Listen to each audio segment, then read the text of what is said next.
Hello from wherever you may be listening to this session, and thank you for taking the time to listen to it. I'm sorry that this is a recorded session without participants. We did record with participants. We had a bit of a technical glitch in between, and it wasn't a very smooth recording as a result, so I've decided to rerun the session. It does mean where there are moments for reflection and discussion, you won't hear those, but I will do my best to summarize thoughts that came out in our initial chat. And if you're doing this with peers or colleagues, by all means, pause and go through the discussion points as you go along. And please do get in touch later if there are follow-up questions or thoughts that you may have for me. So we started with a conversation about names, and it was lovely that participants shared stories about their names. We thought about how names can be empowering and how names might prove to be to hold barriers for us. But really, we sort of pinned down this idea that names can hold huge power. They're the first thing that people know about us, they're the first marker that we give to other people about ourselves, but they're also hugely personal. And so we sort of talked about the top tip of learning how to spell and pronounce people's names accurately, and how meaningful it is when we do that. A previous session 2 years ago, just over 2 years ago, I talked about sort of the fact that I was at the start of this journey, thinking about the underachievement of Pakistani boys. And so I thought it would be sensible just to do a recap of where we got up to in that session. So we started with this idea that Pakistani boys are underachieving in comparison to their peers. So this is based on DFE data at every key stage of British education, so from the earliest years up to and including A-levels.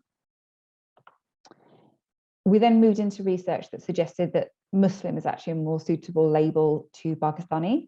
So the religious heritage seems to be more significant to a lot of our young Pakistani students than the ethnic heritage. Some examples of this are the fact that lots of our Pakistani students may not speak a second language. They may not speak Urdu or Punjabi, but they are likely to be able to read Quranic Arabic accurately and to be able to translate parts of it for us. The faith heritage seems to be a label that younger people are more likely to affiliate with as part of their introduction story rather than their ethnic heritage.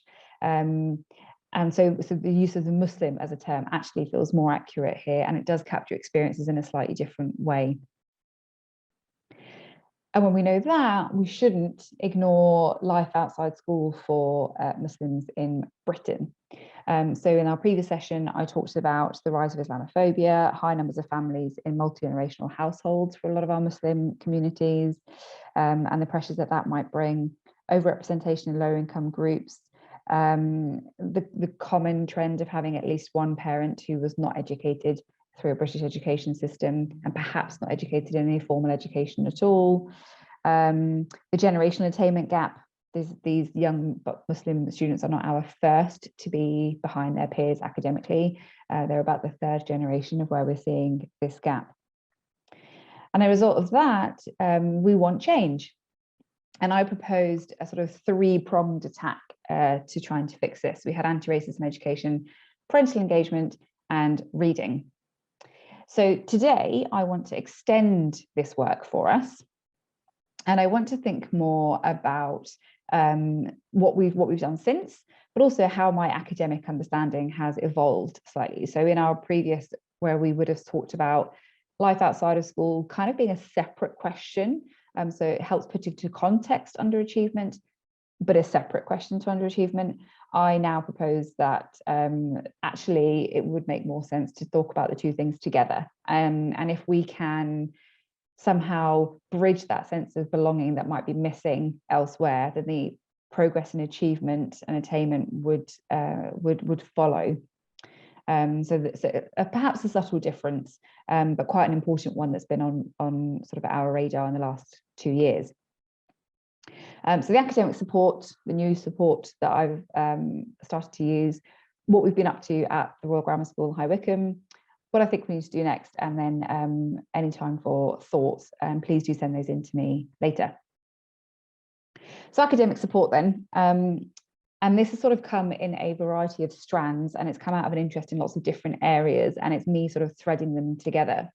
So the NEU commissioned this research review in belonging, behaviour and inclusions in schools, and essentially suggests that relationships with students, a sense of belonging, and just enhances social and emotional learning for our students. And we know that if they have stronger social and emotional learning, then they will have better behaviour in schools and then better academic attainment as a result. And I'll give you some more research in a moment that sort of talks to that point a little bit more. But the other part of this that I think is really, really important is the case for sort of merging staff and student agendas, particularly in relation to well-being. So we know that lots of teachers will argue that poor student behaviour, poor engagement makes their well-being worse, that they are less happy at work because of these things. So if we can find a way to improve those things in the classroom, then it should contribute to teacher well-being rather than be something that works in contradiction to. So we don't want to add workload. We want to be doing things in a different way, in a fresh way that actually makes workload better and makes workplaces much happier places to be. And that sort of relationships with students is a really important way of building this together. Which leads us quite nicely into Peps-McRae's thoughts on motivated teaching. So Peps-McRae talks about there being 5 core drivers to motivated teaching. The top 2 that he's got there, securing success and running routines. You might call those our sort of economic ones. So those are, how do we actually get students to get involved in the lesson, to have levels of success, to get involved in the process of learning and actually continue that process of learning. The second 2 are more of these social elements, and the research and the work that we've been doing has been more around the social elements. I will give some suggestions of classroom practice that could talk to that sort of economic area, but the social bit is the bit that we've been working on a little bit more, so the nudging norms and the building belonging. And I think that the boosting buy-in is almost an end in its own right, although of course if buy-in is improved, then that will lead to internal motivation. So it kind of becomes a self-fulfilling perpetual loop of motivation. But it also is an end in its own right. And so, yeah, sorry. So it is an end in its own right as well, to my mind. And then another strand that I think is really important is Dr. Ghuram Iqbal's book on British Pakistani boys. This is an incredible read. It is very difficult to capture the voice of young Pakistani people or any Pakistani people in Britain through academic research. And researchers that I've been engaging with have said that we're a niche group. Pakistani men in particular are very difficult to pin down. Pakistani women can be pinned down, but it's quite difficult to do, and it's often done if the researcher has a commonality with the group themselves. I did mention in the first session, which is available on YouTube, that Summa Din has written a great book called Muslim Mothers and Their Children's Education, and she manages to do that. So she manages to capture the voice of lots of Muslim mothers in Britain from various ethnic backgrounds and across the socioeconomic spectrum as well, and actually across the country, which is really handy. But Dr. Ghuram Iqbal moves towards doing a book here, which I think is sort of 3 genres in one. So it feels partly autobiographical. I love that he is talking from a lived experience perspective in some parts, and that the value of that lived experience voice just cannot be undersold here. It's also a bit historical, so we go through how things have evolved and changed. And it is also an academic piece. So it's a great read because it sort of merges 3 genres together, but it also does something that I think other research in this area just has not managed to do in bridging those 3 layers together. So it's a really good read and I highly recommend it to all of you. And there's a few things that he says here which I think really sort of cement why what we've been doing at the RGS has worked so far, and what it gives us to how we carry on doing this work. So the first is on madrasas. So if you don't know, a madrasa is a community-based or mosque-based co-curricular or extracurricular program that runs its own Islamic education. So extracurricular in the sense that it's outside of mainstream British schooling, but it's not necessarily a replacement of. So often people will use madrasas on evenings and weekends as a sort of addition to going to school during the week. And they are run as Islamic education centres. And one thing that Dr. Iqbal notices in this is that this system or the processes by which learning is encouraged in these centres is quite different to how we think learning should be encouraged in schools. So for example, it is in many madrasas uncommon for young people to question or challenge any of the information that they are being given. It's the teacher-student relationship is very much that the teacher is the expert and the student is absorbing the facts, and they are fact, and that's the process of learning here is absorbing the fact, memorizing the fact, accepting the fact.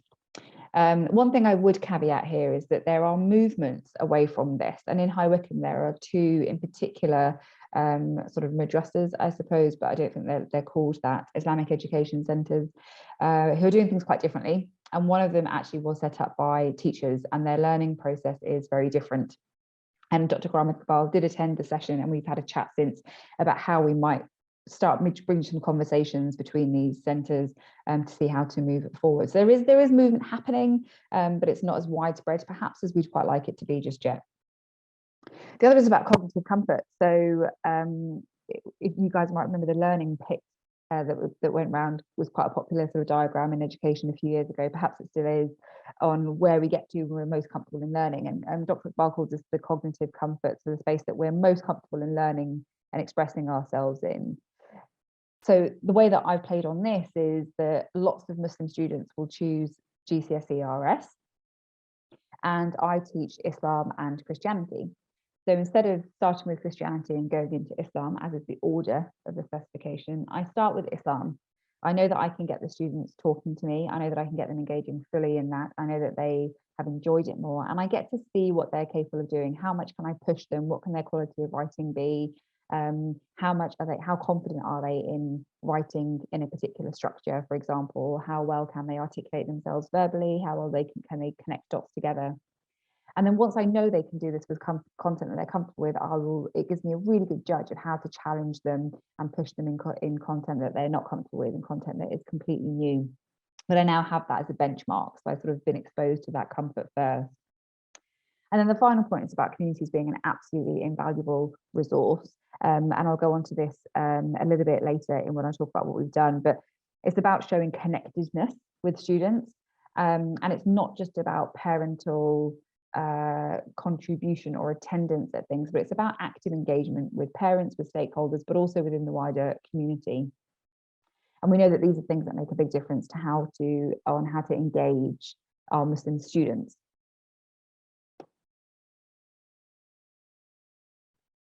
And then my final piece of reading that I would recommend you to read is Benny Kara's Diversity in Schools. So this is a tiny read. If you've not seen the little guide for teachers, they're very small, very, very quick to read through, and it's really handy. So in this book, Benny Kara talks about a range of strategies, and some of the ones that I've pulled together here, some from Benny's book, some from my own experience. So quick wins, I think, for your actual classroom are number one, seating plans. So are you letting students correct you on their names? Do you spell them phonetically just to make sure that you don't get them wrong? Are you seating students alphabetically so they're always sat with the same people, or are you moving them around for different reasons? So are you thinking about which students are more talkative, which students are less likely to engage in a think, pair, share activity, and where do you position them in your classroom? Interruptions. So on the whole, boys interrupt girls. I think it is 33% more than girls interrupt boys. Are we managing interruptions effectively? When you take boys out of the equation, girls tend to interrupt each other just as often as the boys would have interrupted the girls. But given what I've said before about Dr. Iqbal's research on madrasas, it may be that your Muslim boys actually find interrupting somebody, objecting to somebody, interjecting in an argument or in a class discussion more uncomfortable than someone else. So being picked on to get involved and being invited to get involved are two different things. And so the invitation to get involved may be received more warmly than they're being picked on to get involved, sort of language of keeping you on your toes, they might not like as much. Another point is considered language.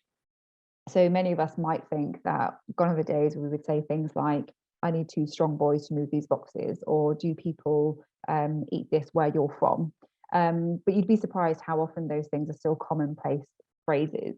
And it's about training ourselves away from that. Some of these phrases are things that we've become very comfortable with, and it's not about calling people out and making people feel terrible if they use these phrases in context, but it's about having that awareness and trying to train ourselves away from that sort of language, because it can feel quite othering, and we won't want that. We want a more inclusive environment in our classrooms. And the final one is about representation. Now, I think representation really matters, and I don't want to undersell the value of the fact that as a Pakistani Muslim who has been born and raised in the area of the school that I currently teach in, the representation that I offer gives me the ability to have made some of my initiatives a success in a way that it might not have for someone who did not represent that community in the same way. So if you're listening to this and you're a classroom teacher, or you are a non-teaching member of staff in a school, you may think, well, I can't do anything about that. And that's fair enough. But I think it's good for all of us to have an understanding that representation really does change our positionality. In the time when I did this session during the day, a colleague rightly raised the fact that as a white woman working with lots of Muslim students, she felt that she wasn't representative, and therefore it did position her very differently. And I said that that's true, it does position differently, but your role then becomes that of an ally rather than someone who represents a particular voice as such. And there is just having an understanding of your positionality is really significant. And I'm going to stop talking for just a second. I'd like you to read through something. So not only have students really bought into this idea of having a Muslim teacher, being really grateful for that. I've had contact from students not at the RGS, so from other schools who've heard about what we've been up to with the iftar and the such like.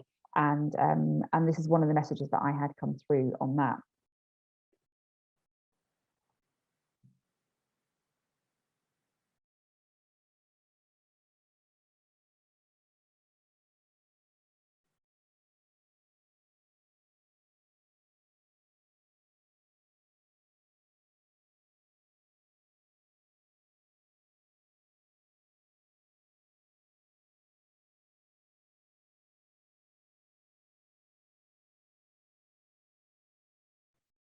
Okay, so like I said, I'm not suggesting that all of us need to have schools that are full of staff that represent every group that are there, but also that it's any one individual's responsibility. But if we know that this is the impact, then where we find opportunities to increase representation, it really is a worthwhile pursuit. So I recommend that you pause the video for a moment and have a think about this task. So I've shared a few snippets of research that I've paired together, and I want you to have a think about a few questions. So what do you think the golden thread is through the research that's been shared so far? In your own practice, what do you think you might already be doing? And perhaps what do you think you could adapt for tomorrow? So I highly recommend that you pause the video before we carry on into the next section.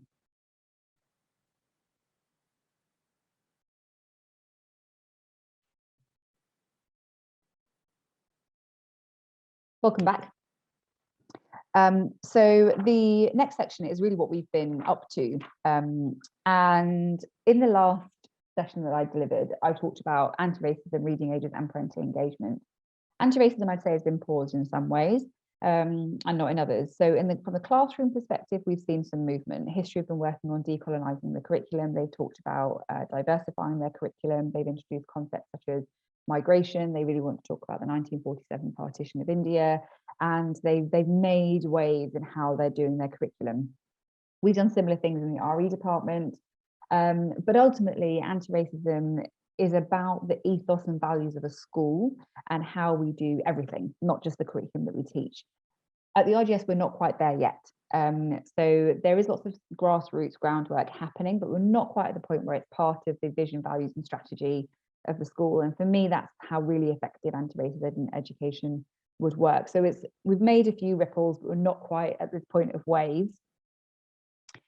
Reading ages, we've had some progress, partly that reading ages are impossible to assess effectively. So the systems that we have, we found that our students actually can manipulate and cheat them a little bit, and they don't give us some really accurate data. But we have done some work on how students actually read. How do you know if a student is understanding a text? How do you know if they're understanding vocabulary? How do you know if they can transfer it to their written work? And that has started to make movements across subjects in how we do that. And there's a new literacy role for September, and this will be a huge part of that role too. So this will grow. But the parental engagement, I think we've had some really significant steps there.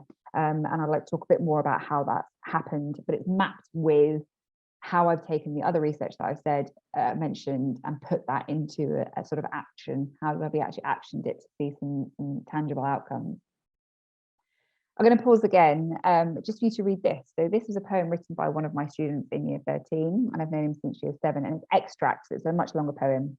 But I'd like you just to read the poem, and then I'll give you the context of it in a moment.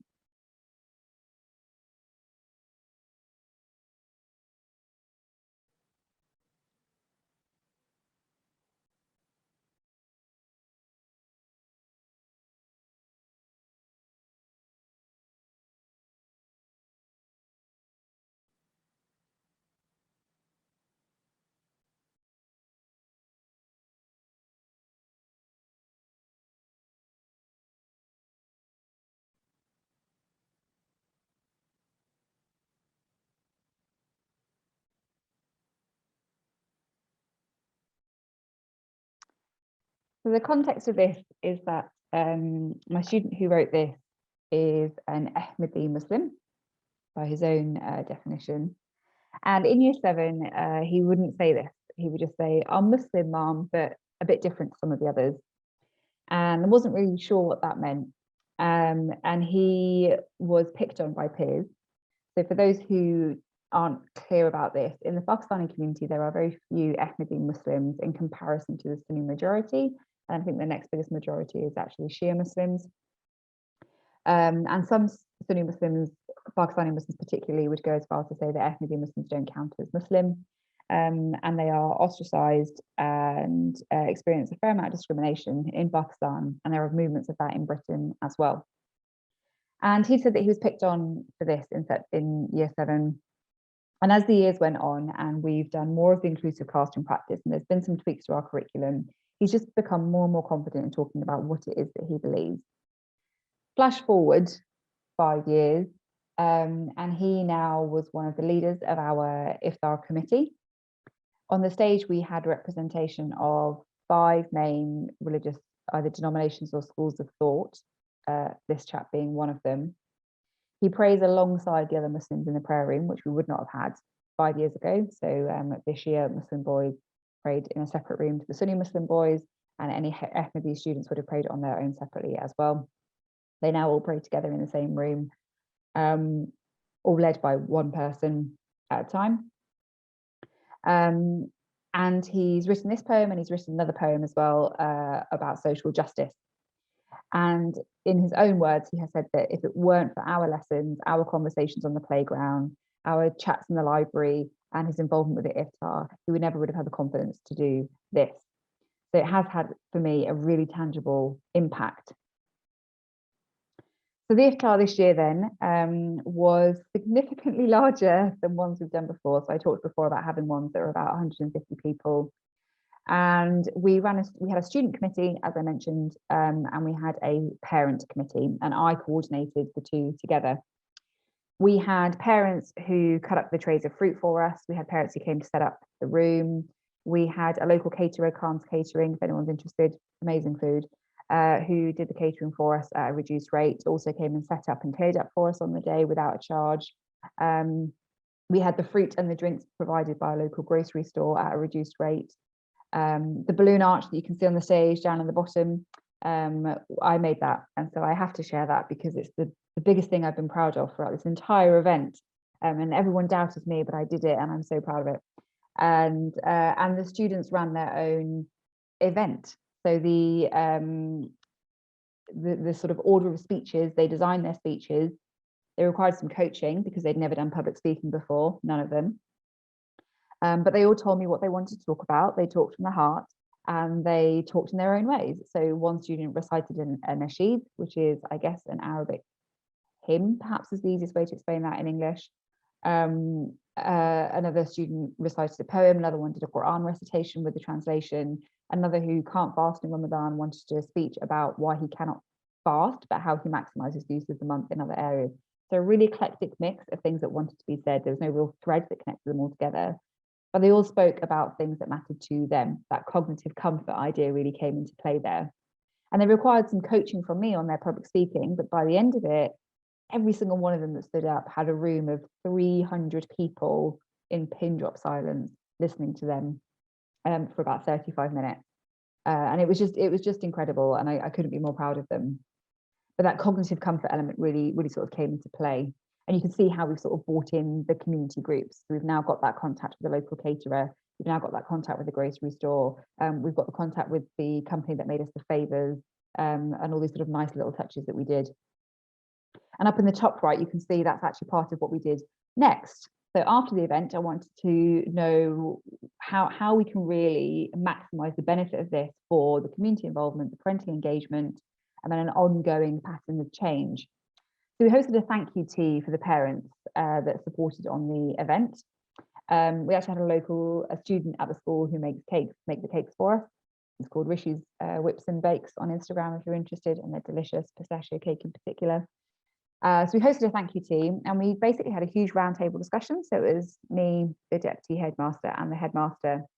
And the conversation was about the iftar. And one thing that really shone out for me was how grateful parents were that the school had put this event on. One parent in particular sort of tugged at my heartstrings because she said that when she was at school, she was one of the only Muslims there, and she was too embarrassed or ashamed or worried to tell people that she was fasting because it was always met with such suspicion and such immaturity that she just wouldn't talk about it. So she said, so now to sit here and think, I've come to this iftar, I've helped organise it. My son has sat in the audience listening to these boys speak and think that could be him one day. And he's in a place where his identity is not just accepted, but it's embraced as part of the school community, a meaningful part of the school community, meant so much. She did buy the headmaster 2 bags of very, very nice coffee, which he thankfully shared with me. So I was grateful for that too. We sent praise cards home for the students, and I thought this was really important because they didn't think what they did was really that impressive, and that was really quite warming in some ways. That they just thought, well, I'm just Muslim and I just did a Muslim thing. That's just who I am. But I mean, to be 14 years old and have an entire room of 300 people in silence, to have got 300 people there, to have set it all up, to have cleared it all away, and still made it to the mosque for your evening prayers, that's incredibly impressive. But to these students, it just felt like a thing that you do, which is second nature. And so I really thought it was important to issue a praise card. So the RGS praise card is the be all and end all of achievement points. You get 10 achievement points, quite the big number. And you get a physical praise card handwritten by the person who issues it. So me in this case, posted home, and parents stick it up in the fridge, and it's really lovely. And then beyond that, there are 2 things that we are yet to consider. So one is that it was a sellout event, and it was hugely popular, and people were talking about it outside of the RGS, but are still not definite who came. So we had lots of parents and community within the RGS, or majority were RGS families. We had a small handful who weren't. But I don't know if parents who don't attend parents' evening, or parents who haven't come to trips in information evenings, if they were at the event. And if that's the group that we really want to make sure we're capturing, we need to do some data analysis and see from the names who've signed up, do we know if any of the parents that we don't often see have come to this event? And if they haven't, we need to figure out how to get them there, or figure out how we get them involved in a different way in future. And one conversation that we did have at the thank you tea was the fact that the vast majority, in fact, all of the parents that were involved in thank you tea were upper middle class parents. They were all working in professional careers. Some of them had early retirement. Some of them funded parts of the event just because they could. And we made it very clear that we as a table were not actually representative of the entire Muslim voice in the school. The vast majority of our Muslim families actually are on the lower end of the socioeconomic spectrum, perhaps don't speak English as a first language, or at all. And so that although we have the insight into the Muslim life, we don't have the insight into where the intersection of socioeconomic circumstance comes into play. So the who came is then a really important question. And then the catering, schools are in lots of ways community centres, and we are community workers, and it is really important that we keep those relationships with those caterers, the supporters, the people who financially supported, the people that helped, that we keep that going. And we have spoken to the caterer about having a deal where if people hire the venue out, then they become our approved caterer, for example. And that's what I think we need to be doing next. So there is still growth. There is still time to grow from this. We're not finished. It will evolve as we keep moving through the years. But you can see that although this is not classroom based, it is based on what the school can do to nurture those relationships and to get that sense of belonging and then that buy-in as well. So we left it for any questions, comments, or discussion points. And so if you've watched this and you do have any questions, comments, thoughts, discussion points, please do get in touch. I'd love to keep these conversations going. I'd love for more of us to be doing this work in our schools, or at least talking about how we can embed these practices in our schools. Do get in touch, and I'd love to hear from you. You can find me on Twitter at Sanum J. Khan. Thanks very much for listening, everybody. Look after yourselves.